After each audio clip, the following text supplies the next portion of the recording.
LB నగర్లో school కళాశాల బస్సులపై RTA అధికారులు దాడులు నిర్వహించారు. స్కూల్స్ ప్రారంభం కావడంతో బస్సులకు fitness, insurance, permit driving, driver licence, first aid కిట్లను క్షుణ్ణంగా అధికారులు తనిఖీలు చేస్తున్నారు. ఫస్ట్ ఎయిడ్ కిట్ లేని బస్సులకు డ్రైవర్లు యూనిఫామ్ వేసుకోకపోవడంతో ఫైన్లు వేశారు. 3 బస్సులను సీజ్ చేశారు.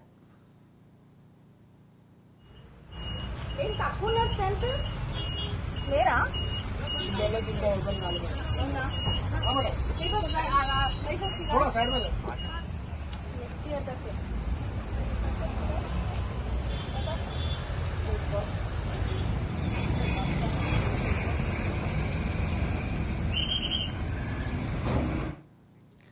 పెద్దపల్లి జిల్లా రామగుండం పారిశ్రామిక ప్రాంతంలో ప్రైవేటు విద్యా సంస్థలకు చెందిన బస్సుల ఫిట్నెస్లను ఆర్టీఏ అధికారులు తనిఖీలు చేశారు. ఈ ఏడాది విద్యా సంవత్సరంలో ఈరోజు పాఠశాలలు ప్రారంభమైన నేపథ్యంలో విద్యార్థులను తీసుకువెళ్లే బస్సుల పరిస్థితులను పరిశీలించారు.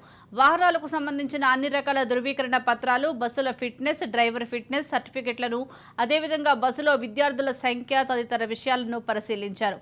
నిబంధనలకు విరుద్ధంగా విద్యా సంస్థలు బస్సులు నడిపితే చట్టపరంగా కఠిన చర్యలు తీసుకుంటామన్నారు. Motor vehicle inspector Bheem Singh విద్యార్థులను తీసుకువెళ్లే వాహనాలు పూర్తి స్థాయిలో ఫిట్నెస్గా ఉండాలని సూచించారు. లేదంటే ఆయా విద్యా సంస్థల యాజమాన్యాలపై చర్యలు తీసుకోవాల్సి ఉంటుందని హెచ్చరించారు. ప్రారంభం రోజున బస్సులన్నీ తనిఖీ చేయడం జరుగుతుంది. ఫిట్నెస్, పర్మిట్, మరి డ్రైవింగ్ లైసెన్స్, ఇన్సూరెన్స్ పత్రాలు కలిగి ఉంటే పాఠశాల బస్సులు రోడ్డుకి రావాలి.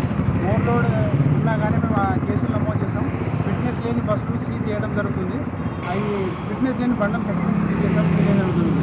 పిల్లలు ఓవర్లోడ్ వేయకూడదు. మరి పేరెంట్స్ కూడా దీంట్లో ఇన్వాల్వ్ అయ్యి ఆ బస్సులో ఎక్కువ పిల్లలు ఉంటే కనుక వాళ్ళు కూడా మేనేజ్మెంట్తో మాట్లాడి ఎక్కువ బస్సులు వేయాలని మేము చెప్తున్నాము. అదేవిధంగా డ్రైవర్ అండ్ కండక్టర్ ఖచ్చితంగా వాళ్ళు యూనిఫామ్లో ఉండాలి. అండ్ పిల్లలందరినీ కూడా జాగ్రత్తగా దింపేటప్పుడు వాళ్ళు జాగ్రత్త వహించాలని మేము కోరుకుంటున్నాం.